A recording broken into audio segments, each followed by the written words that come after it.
Hi everybody, as you can see this is a really simple project.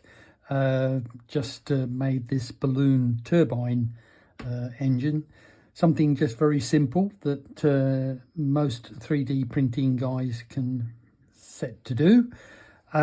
Essentially there are 1, 2, 3, 4, 5 plastic parts that are printed, a couple of screws and a couple of washers. They are 5mm washers.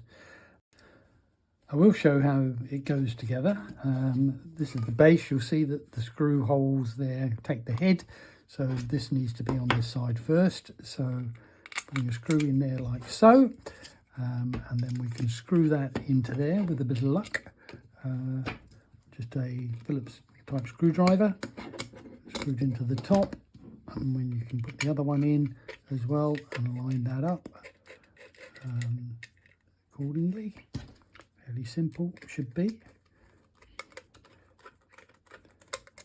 And that one in there as well.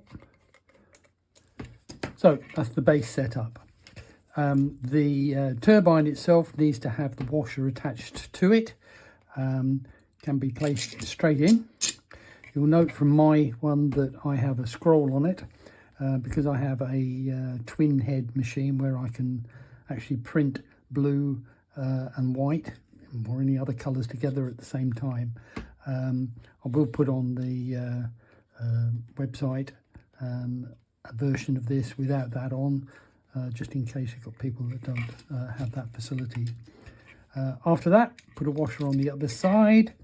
We can then line up the flywheel for the shaft and slip that on, and then we have the clip that fits over the end just to hold that in position.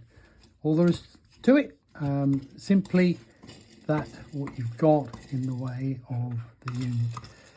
All it needs to do now is to blow up the balloon.